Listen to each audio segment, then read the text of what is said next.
फातिहा मके में नाज़िल थी आहे। हिन में 7 आयतूं आहिनि जिन जे मुतालिक़ तहक़ीक़ कई वई। इहा सूरत मके में नाज़िल थी आहे। हिन सूरत जा ॿिया बि केतिरा ई नाला आहिनि। हिकिड़ो नालो फातिहा अथसि। फतह चइबो आहे खोलण या शुरू करण खे। हिन सां क़ुर मजीद जी शुरूआत थी, तंहिं करे थी फातिहा।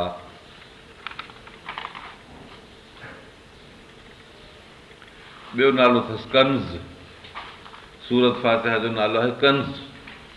कंज़ चइबो आहे खाण खे, सोन ऐं चांदीअ जी खाण या को खज़ानो।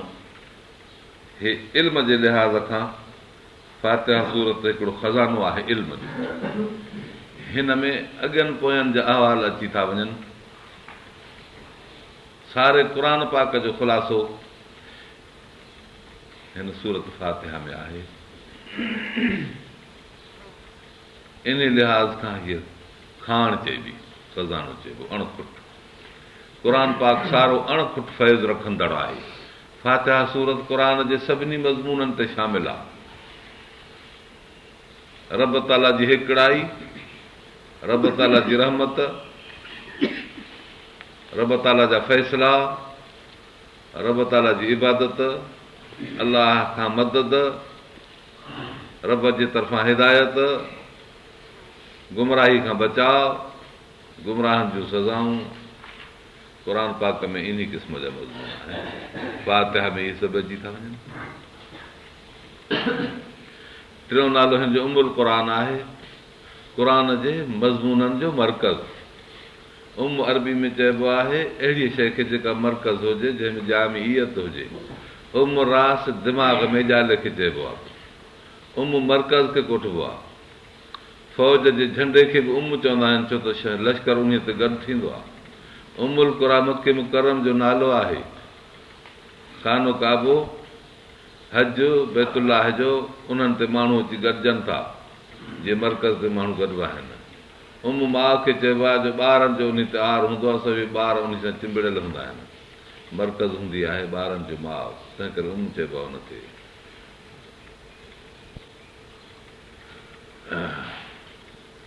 क़ुर शरीफ़ जो असास, बुनियाद हिन सूरत सां शुरू थियो। क़ुर अज़ीम बि हिन जो नालो आहे। हिन सूरत खे क़ुर अज़ीम बि चइजे थो। ऐं अलाह ताला फरमायो आहे, असां तोखे 7 आयतूं ॾिनियूं आहिनि दोहरायल। माना निमाज़ में 1 रुपए पढ़िबियूं आहिनि, 2 रुपए पढ़िबियूं आहिनि, हिकिड़ी माना। ॿी सबब मसानी जी माना हीअ आहे त 2 दफ़ा हीअ सूरत नाज़िल थी आहे। मके मुकरम में नाज़िल थी, मदीने मुनव्वर में नाज़िल थी, तंहिं करे मसानी माना 2 दफ़ा आयल। ऐं क़ुर अज़ीम बि हिनखे कोठियो वियो। चोथों लक़ब हिन जो आहे शिफ़ा। हिन सां जिस्म खे, रूह खे मर्ज़नि जिस्मानी ऐं रूहानी खां शफ़ा हासिल थींदी आहे। रब तबारक व तआला हिन फातिहा में वॾी शफ़ा रखी। माण्हू फातिहा सूरत पढ़ी पंहिंजे जिस्म ते हथनि खे दम करे, हथ घुमाए, इन में मर्ज़नि खां शफ़ा हासिल थींदी आहे। केतिरा अहिड़ा वाक़ियात अचनि था फातिहा जे पढ़ण खां बाद शफ़ा जा। हज़रत अबू सईद ख़ुदरी रिवायत थो करे, हुज़ूर अनवर सल्लल्लाहु अलैहि वसल्लम जा केतिरा सहाबी सफ़र में हुआ, कंहिं अरब कबीले में वञी सहड़िया। उते हिननि पंहिंजी महिमानी घुरी, जीअं मुसाफ़िर महिमानी घुरंदा आहिनि। उन्हनि कोन ॾिनो कुझु बि, इनकार कयो। ओचितो उन्हनि जे अमीर सरदार खे को विछूं जो लंघु लॻो। हीला घणा हलायूं, आराम न पियो आयो, विछूं जे लंघ जी ख़बरदार कयूं। किन चयो मुसाफ़िरनि खां पुछो, मतां उन्हनि वटि को हीलो हुजे। को आयो हिकिड़ो पुछणु, साहिबी सगोरे चयो त मां हिन जो इलाजु कंदुसि। असां तव्हां को मानी घुरी, तव्हां न ॾिनी, हींअर एवज़ सां असां इहो कमु कंदासीं। महिमान हुजऊं हा त पोइ ख़िदमत करियो। मां दम कंदुसि, सूर छॾे वेंदो, ॿकरियुनि जो असांखे हेतिरो धणो ॾियणो पवंदो।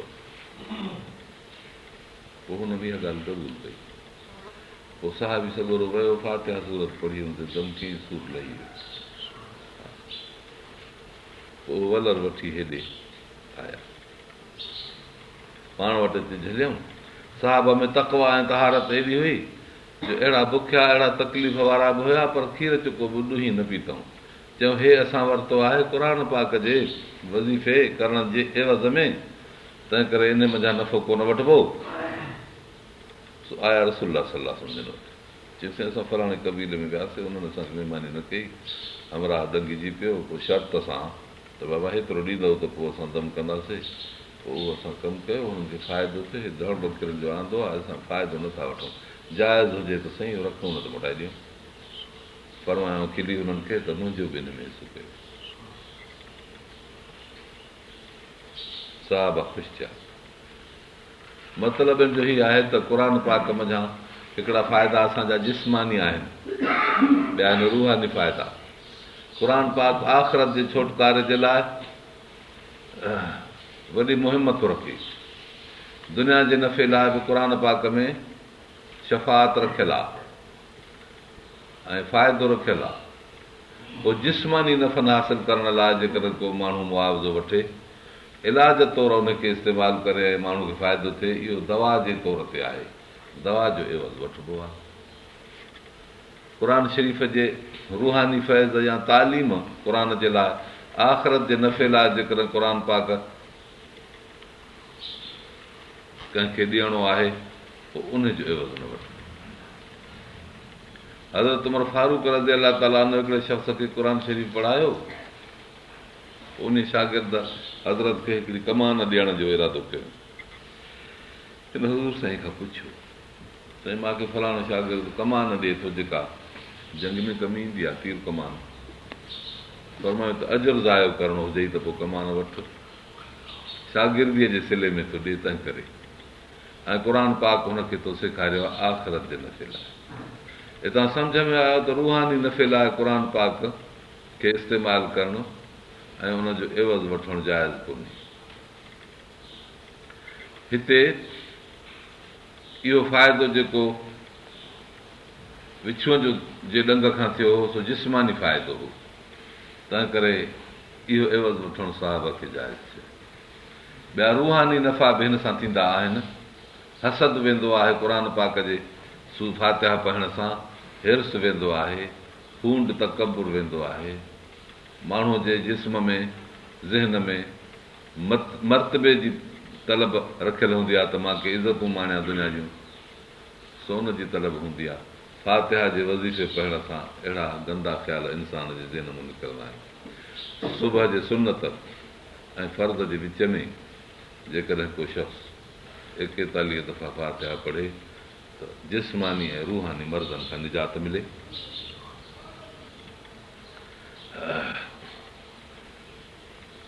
ही फातिहा जो शरफ़ ऐं बयानु हुयो। ऐं हिन जे लाइ काफ़िया जो लक़ब बि अचे थो। काफ़िया माना किफ़ायत कंदड़, काफ़िया जी माना आहे किफ़ायत कंदड़। हीअ जेका फातिहा आहे त वॾी किफ़ायत कंदड़ बि आहे, जो माण्हू जॾहिं इहा फातिहा पढ़े थो, इमाम त सभिनी खे किफ़ायत करे थी वञे। 2 माण्हू हुजनि, 5, 15 हुजनि, 5000 माण्हू हुजनि, इमाम जेकॾहिं फातिहा पढ़े त सभिनी जे लाइ किफ़ायत करे। तंहिं करे अल काफ़िया बि हिन जो लक़ब आहे। काफ़िया माना किफ़ायत करण वारी, जो क़िराअत ख़ल्फ़ल इमाम पढ़ण जी जो मसइलो इन सां हल थिए थो। हदीस पाक में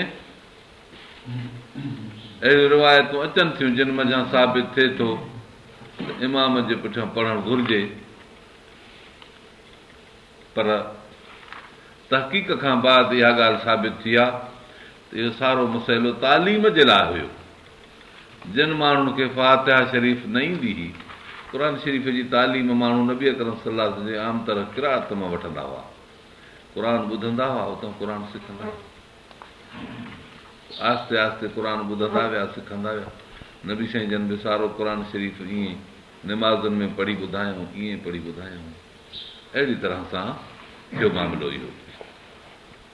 बहरहाल हिन सूरत जो नालो काफ़िया बि आहे, माना किफ़ायत कंदड़, उनजो बहस पंहिंजी जाइ ते इनशा ईंदो।